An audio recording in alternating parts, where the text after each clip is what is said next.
Imaginez dévoiler les secrets les plus profonds du cœur et de l'esprit de votre ex après une rupture. Ce n'est pas seulement comprendre les étapes par lesquelles votre ex passe, mais aussi apprendre les émotions les plus profondes qu'elle traverse, vous aidant ainsi à obtenir plus facilement une seconde chance en l'amour. Bonjour, je suis Pierre, spécialiste des relations amoureuses, et aujourd'hui, je suis là pour vous aider à comprendre les phases par lesquelles votre ex passe après la séparation, et pourquoi c'est vital pour vous de définir chaque étape de votre reconquête et d'obtenir du succès. Ne perdez pas une seconde, car chaque minute de cette vidéo est remplie d'informations précieuses qui peuvent aider à tourner la page de votre reconquête. Il y a 7 grandes étapes que je vais aborder aujourd'hui. En suivant cette vidéo, en écoutant mes conseils, vous pourrez déterminer à quelle étape votre ex se trouve actuellement et, plus important encore, comment éviter les erreurs si vous souhaitez la reconquérir. La phase de planification. Cette phase est généralement très longue. La rupture d'une relation ne se produit pas du jour au lendemain. C'est une décision difficile à prendre. C'est quelque chose qui a été considéré pendant des mois, peut-être des années. On dit que le début de la décision de rompre une relation remonte au dernier tiers de la relation. Si votre relation a duré 6 ans, cela signifie qu'il est très probable que votre ex envisageait de partir depuis 2 ans déjà. C'est un long processus qui implique de nombreuses considérations avant d'arriver au moment de concrétiser l'action. Il peut sembler que la personne a décidé de partir soudainement, mais en réalité, de nombreux facteurs contribuent à la réflexion sur une rupture amoureuse. Par exemple, il peut y avoir la peur de décevoir notre famille, ou la famille de notre ex, les enfants, les amis et même les connaissances. Il peut également y avoir des engagements pris, comme le mariage, l'achat d'une maison ensemble, avoir une vie organisée pour 2 personnes. Votre ex doit envisager de trouver un nouvel endroit où vivre, de vivre seul, de gérer la solitude quotidienne, et de payer toutes les factures seul. En plus de tout cela, il peut encore exister de l'amour, ou au moins une forte amitié. Même lorsque la relation se dégrade, la personne peut se sentir en colère ou même éprouver de la haine, mais rarement elle passe de l'amour à l'indifférence. La colère ou la haine peuvent être générées par elle pensant que la faute de la rupture est entièrement la sienne, ou que du moins vous n'avez rien fait pour l'éviter. C'est le chemin le plus rapide ou le plus facile, mais la colère ou la haine restent des émotions fortes, qui ne signifient pas que l'amour a disparu. L'absence d'amour est représentée par l'indifférence, lorsque la personne cesse de se soucier, tant positivement que négativement. Mais un éloignement émotionnel ne se produit pas du jour au lendemain. En général, nous sommes plus conscients des erreurs et des défauts de l'autre que des nôtres. Créer une relation est un effort conjoint, tout comme la défaire. Si nous réfléchissons à ce qui s'est passé, peut-être pouvons-nous voir que les deux ont contribué à la détérioration de la relation. Chaque personne croit avoir raison. Mais les 2 personnes peuvent avoir des raisons valables. Le défi est d'essayer de comprendre le point de vue de l'autre, en se demandant pourquoi nous en sommes arrivés à ce point et pourquoi nous n'avons pas pu trouver un terrain d'entente pour éviter la rupture. Ainsi, le moment de la rupture peut prendre du temps et, lorsqu'il se produit, il est bien planifié. La phase de libération. Cette phase se résume en une pensée, je suis libre. Après la séparation, l'ex qui a pris la décision de partir se sent généralement soulagé et plus heureux, s'étant enfin libéré d'une relation qu'il considérait comme restrictive. Ce sentiment de supériorité, bien qu'il ne soit pas exprimé, est une réalité pour celui qui décide de partir. Cela implique de célébrer la liberté nouvellement acquise, quelque chose de typique après des situations de stress. Votre ex peut commencer à sortir davantage, à rencontrer de nouveaux amis, et à faire des choses qu'elle ne faisait peut-être pas pendant que vous étiez ensemble. Cela peut être douloureux à observer, surtout s'il s'agit de choses que vous auriez aimé pouvoir faire avec elle. Finalement, cette phase de liberté et de fait prend fin. Votre ex peut commencer à réaliser que la vie de célibataire n'est pas aussi satisfaisante qu'elle l'imaginait. Cette prise de conscience peut mener à un point où elle commence à remettre en question ses décisions. La phase de culpabilité. Il serait très facile d'accepter que la faute est entièrement celle de l'autre. Que c'était vous qui étiez entièrement fautif de son départ. Que vous êtes un monstre et que la décision de vous quitter était la meilleure chose qu'elle pouvait faire. Mais la dynamique des relations est très complexe. Le classique est de vous blâmer de tous les maux et de se poser en victime.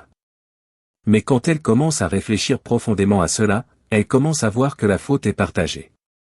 Peut-être que l'un de vous deux a mis un peu moins d'efforts dans la relation à un moment donné, peut-être que c'était vraiment vous qui avez commencé à mettre moins d'efforts dans la relation.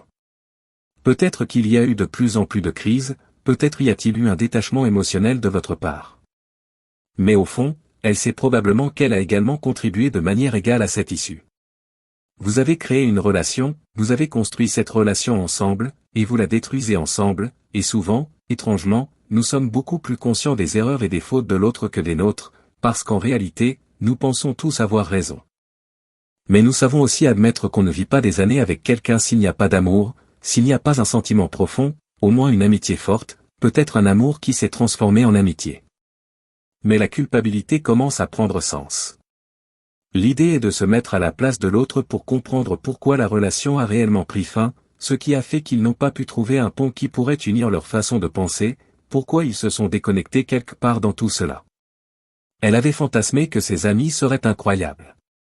Puis elle réalise que ses amis célibataires pleurent la nuit, parce qu'ils n'ont pas une relation comme celle qu'elle avait avant. On lui a vendu quelque chose de faux. Quelque chose qui semblait incroyable, mais qui est superficiel, semblait être un monde sans problème, beaucoup mieux et plus joyeux, mais ce n'est définitivement pas le cas. Il y a une grande différence entre ce que nous fantasmions dans la vie et la réalité. Par conséquent, il y a un retour à la réalité qui est difficile, et c'est à ce moment que son ego se stabilise et que la culpabilité commence à attaquer. Et la culpabilité commence à prendre le dessus sur la pensée de votre ex. Elle commence à se demander sérieusement si elle n'a pas fait une erreur. La phase de curiosité.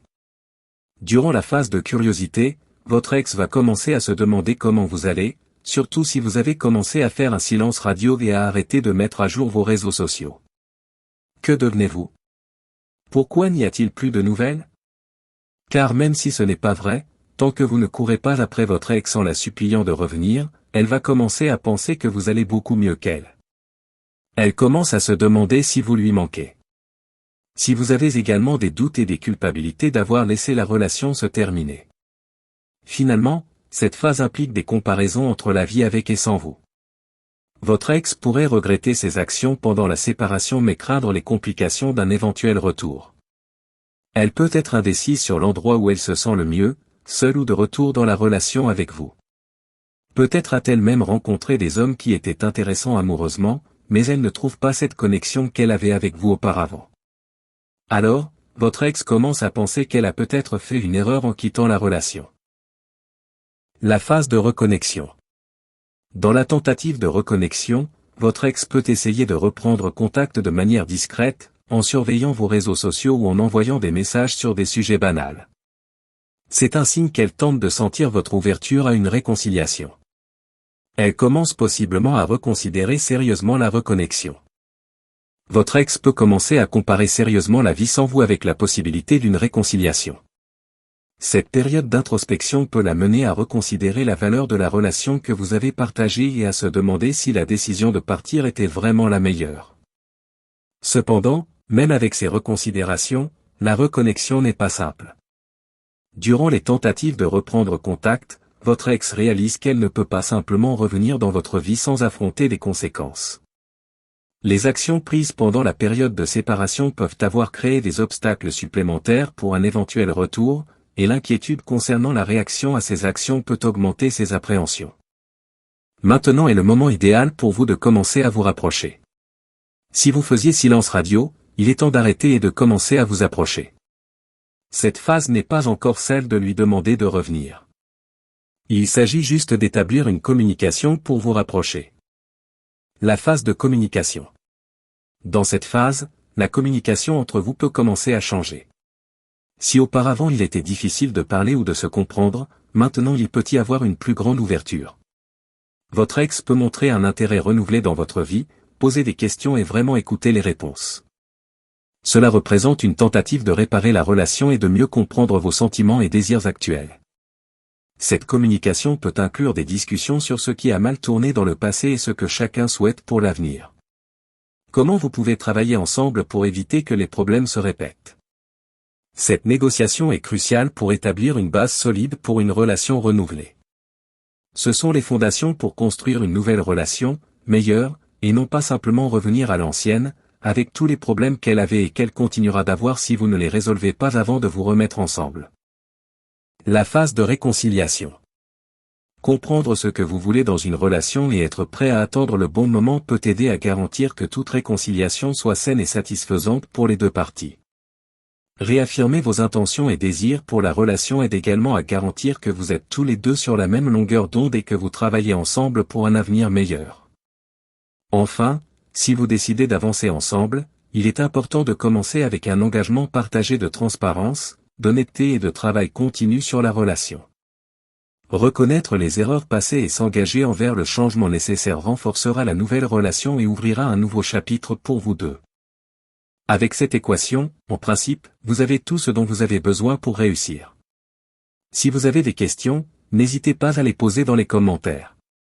Je suis également ouvert à entendre votre opinion et à vous donner mon avis sur la meilleure chose à faire dans la phase où vous vous trouvez. Partagez donc votre opinion ou votre question.